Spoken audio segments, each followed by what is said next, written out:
সংবাদ সম্মেলনে উপস্থিত হওয়ার জন্য আপনাদের আন্তরিক ধন্যবাদ জানাচ্ছি।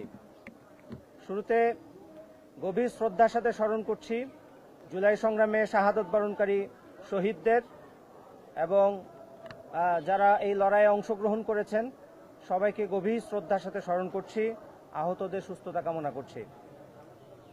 একই সাথে আজ ঢাকা বিশ্ববিদ্যালয়ের 105তম বিশ্ববিদ্যালয় দিবস। এ উপলক্ষে ঢাকা বিশ্ববিদ্যালয়ের শিক্ষার্থী সহ দেশবাসী সবাইকে ঢাকা বিশ্ববিদ্যালয় দিবসের শুভেচ্ছা জানাচ্ছি। আমরা শুরুতে আমাদের দ্রোহ এবং লড়াই সংগ্রামের যে জুলাই, সেই জুলাইয়ের গৌরবোজ্জ্বল যেই লড়াই সংগ্রামের দিনগুলো সেগুলোতে একটু ফিরে যেতে চাই। এরপর আমরা আমাদের দাবি সহ আমাদের কর্মসূচিগুলো ঘোষণা করব ইনশাআল্লাহ। আপনারা জানেন সরকারি চাকরিতে অযৌক্তিকভাবে 56% কোটা নির্ভর নিয়োগের সিদ্ধান্তের ফলে যে বৈষম্য বাংলাদেশের উপর চাপিয়ে দেওয়া হয়েছিল, সেই বৈষম্যের বিরুদ্ধে কোটা না মেধা স্লোগানের মাধ্যমে এই সংগ্রামের সূচনা। 6 জুন ঢাকা বিশ্ববিদ্যালয়ের শিক্ষার্থীবৃন্দের ব্যানারে হাইকোর্ট কর্তৃক কোটা পুনর্বহালের সিদ্ধান্তের প্রতিবাদী কর্মসূচি ছিল এর সূচনাবিন্দু। সেদিন ইসলামী ছাত্র আন্দোলন বাংলাদেশের কেন্দ্রীয় সভাপতির সিদ্ধান্তে এতে অংশগ্রহণ করে ইসলামী ছাত্র আন্দোলন বাংলাদেশ ঢাকা বিশ্ববিদ্যালয়ের নেতৃবৃন্দ। সে থেকেই জুলাইয়ের প্রতিটি রণক্ষেত্রে এবং সংগ্রামের প্রতিটি মুহূর্তে সাংগঠনিকভাবে লড়াইয়ে যুক্ত ছিল ইসলামী ছাত্র আন্দোলন বাংলাদেশ। শিক্ষার্থীদের কোটা বাতিলের আন্দোলনে আনুষ্ঠানিক সংহতি জানিয়ে দেশব্যাপী সকল ক্যাম্পাস ও জেলা মহানগরের নেতৃবৃন্দকে নির্দেশনা দিয়ে সাংগঠনিকভাবে সম্পৃক্ত করে ইসলামী ছাত্র আন্দোলন বাংলাদেশ। স্বৈরাচারী খুনি হাসিনা শান্তিপূর্ণ আন্দোলনকারীদের রাজাকার ট্যাগ দিলে 15 জুলাই রাতেই সারা দেশের প্রায় সব ক্যাম্পাসে হল থেকে একে একে নেমে আসে শিক্ষার্থীরা। ছাত্রলীগের সন্ত্রাসীরা শিক্ষার্থীদের উপর নির্বিচারে হামলা চালালে রাজপথে ছাত্র সংগঠন হিসেবে সর্বপ্রথম বিক্ষোভ মিছিল ও প্রতিবাদ সমাবেশ করে ইসলামী ছাত্র আন্দোলন বাংলাদেশ। পরদিন 16 জুলাই রংপুরের নুরুল দিনের উত্তরসূরি শহীদ আবু সাইদ বুক চিতিয়ে অস্ত্রের সামনে হাত প্রসারিত করে দাঁড়ালে নৃশংসভাবে পাখির মতো তাকে গুলি করে হত্যা করা হয়। শুরু হয় খুনি শেখ হাসিনার রক্ত উৎসব। এই নির্মম হত্যাকাণ্ডের পর দেশব্যাপী ছাত্র জনতার বুকে যুগের সঞ্চিত ক্ষোভ অগ্নেয়গিরির লাভার মতো বিস্ফোরিত হয়। স্বৈরাচার বিরোধী দাবানল জ্বলে ওঠে সারা দেশে। দেশের কওমি শিক্ষার্থীদেরকেও এই লড়াইয়ে যুক্ত করে ইসলামী ছাত্র আন্দোলন বাংলাদেশ। 17 জুলাই সাংগঠনিক সিদ্ধান্তে চরমোনাই কওমিয়া শাখার নেতৃবৃন্দ শিক্ষার্থীদের নিয়ে রাজপথে বিক্ষোভ মিছিল ও প্রতিবাদ জানায়।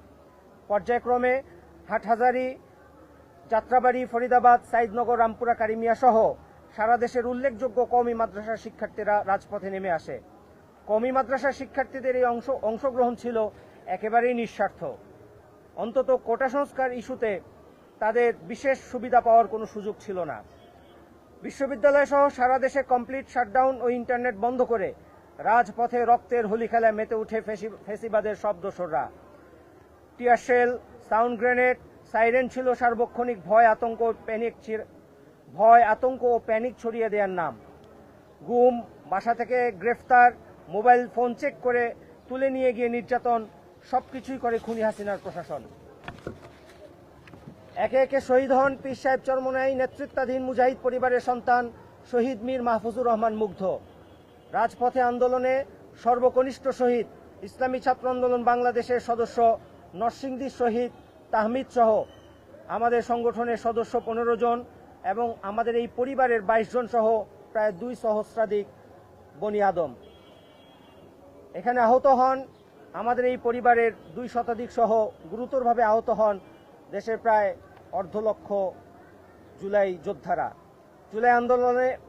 জুলাই আন্দোলনে ইসলামী আন্দোলন বাংলাদেশ একমাত্র রাজনৈতিক দল হিসাবে ভয় ডরহীনভাবে ব্যানার নিয়ে রাজপথে ছাত্র জনতার সাথে অবস্থান নেয়। 18 জুলাই ঢাকা সহ সারা দেশে কর্মসূচি দেয় ইসলামী আন্দোলন বাংলাদেশ। সেদিন বাইতুল মোকাররম থেকে পীর সাহেব চরমোনাই আবু সাইদ হত্যার ঘটনায় প্রশাসনকে ধিক্কার জানিয়ে বলেন, একজন বাবা কি পারে তার সন্তানের বুকে গুলি চালাতে? ওই নরপিচাস, তুই আমার সন্তানদের বুকে কেন গুলি করলি? এই ঘটনায় দীপ্ত কণ্ঠে বিদ্রোহের ঘোষণা দেন বঙ্গ অভিভাবক মুফতি সৈয়দ মোহাম্মদ রেজাউল করিম পীর সাহেব চরমোনাই। তিনি সকল অভিভাবকদের উদ্দেশ্য করে বলেন, আমাদের সন্তানেরা রাস্তায় মারা যাবে, আর আমরা ঘরে বসে থাকে তা দেখব, তা হতে পারে না। আপনারাও রাজপথে আছেন, আপনারাও রাজপথে আসেন, আমরাও আছি। এই দীপ্ত ঘোষণা জুলাই আবার নতুন করে টনিকের মতো নতুন একটি জাগরণ এবং ফ্যাসিবাদ প্রতিরোধের নতুন মাত্রা যোগ করে। তাই ইসলামী ছাত্র আন্দোলন বাংলাদেশ 18 জুলাইকে সাংগঠনিকভাবে জুলাই জাগরণ ও স্বৈরাচার প্রতিরোধ দিবস হিসেবে উদযাপনের সিদ্ধান্ত নিয়েছে। ঢাকা সহ সব ক্যাম্পাসে এবং দেশব্যাপী জুলাই জাগরণ ও স্বৈরাচার প্রতিরোধ দিবস এই কর্মসূচি দিবস উপলক্ষে নানা কর্মসূচি পালিত হবে ইনশাআল্লাহ। 19 জুলাই ঢাকার বাইতুল মোকাররম উত্তর গেইটে পীর সাহেব চরমনায়ের নেতৃত্বে যে মিছিল হয়, সেই মিছিলে সরাসরি গুলি চালায় প্রশাসন। অর্ধশতাধিক গুলিবিদ্ধ সহ সেদিন প্রায় 3 শতাধিক মানুষ আহত হয়। পর্যায়ক্রমে জুলাইয়ের লড়াইয়ে প্রতিটি মুহূর্তে এভাবে ইসলামী ছাত্র আন্দোলন বাংলাদেশ ও ইসলামী আন্দোলন বাংলাদেশ সহ সহযোগী সংগঠনগুলো এবং সকল জনশক্তি স্বৈরাচারী ফ্যাসিবাদের বিরুদ্ধে সর্বত্র ভূমিকা পালন করে। বিশেষ করে জুলাইয়ের উত্তপ্ত 34 থেকে 36 এই জুলাইয়ের দিনগুলোতে রাজপথে মুফতি সৈয়দ মোহাম্মদ ফয়জুল করিম শায়েখে চরমনাই লড়াইয়ে নতুন জাগরণ সৃষ্টি করেন। তিনি বাইতুল মোকাররম ও শাহবাগকে এক সুতায় বাঁধেন। তিনি বাইতুল মোকাররম এবং শাহবাগকে এক সুতায় বাঁধেন। শাহবাগে গিয়ে জনগণের গণভবন, জনগণকে দখল করার সুস্পষ্ট নির্দেশনা দেন। খুনি হাসিনার পতন না হওয়া পর্যন্ত ঘরে না ফেরার ঘোষণা দেন এবং সবাইকে লড়াই চালিয়ে যেতে আহ্বান জানান। 36 জুলাই দ্বিতীয় দফায় কারফিউ জারির প্রথম দিন উপেক্ষা করে অভ্যুত্থানকামী ছাত্র জনতার সাথে পীর সাহেব চরমনায়ের নির্দেশে লক্ষ জনতা রাজপথে নেমে আসে। এক দফা এক দাবি বাস্তবায়নে গণভবন অভিমুখী জনস্রোতের মুখে খুনি হাসিনা দেশ ছেড়ে ভারতে পালিয়ে যেতে বাধ্য হয়। প্রিয় সাংবাদিক বৃন্দ, জুলাইয়ের চেতনা একটি দীর্ঘ সামাজিক ও নৈতিক সংগ্রামের প্রতিফলন, যেখানে অন্যায়, দমন ও বৈষম্যের বিরুদ্ধে ছাত্র জনতার ঐক্যবদ্ধ প্রতিবাদ ইতিহাস সৃষ্টি করেছে। এই চেতনার কেন্দ্রবিন্দুতে রয়েছে শহীদদের আত্মত্যাগ, আহতদের বেদনা এবং ন্যায় বিচারের অটল আকাঙ্ক্ষা।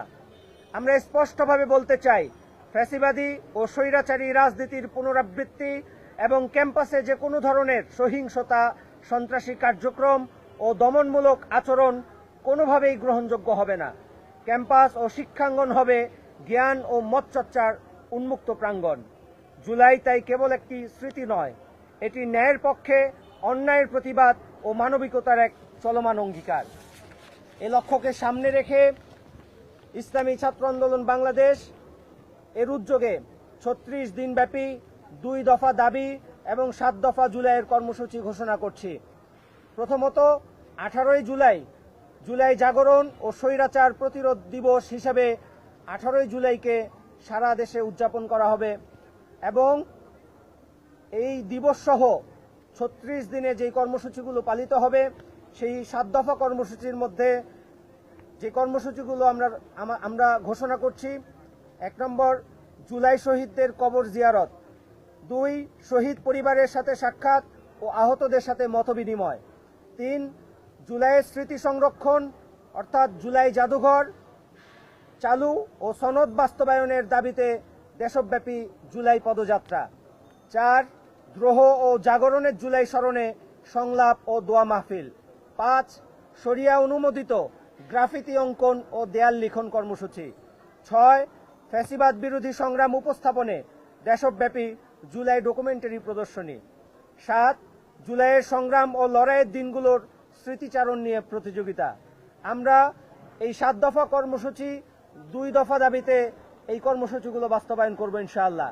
এই 2টি দফার মধ্যে রয়েছে জুলাই সনদ বাস্তবায়ন অবশ্যই করতে হবে, আর দ্বিতীয় দাবি হলো জুলাইয়ের স্মৃতি সংরক্ষণে যেই ফ্যাসিবাদের কেন্দ্র ছিল যে গণভবন, সেই গণভবনকে জুলাইয়ের স্মৃতি জাদুঘর হিসেবে রূপান্তর করার যে প্রক্রিয়া, সবগুলো করা গেলেও কোনো এক অদৃশ্য কারণে এই জুলাই জাদুঘর জনগণের জন্য উন্মুক্ত করা হচ্ছে না।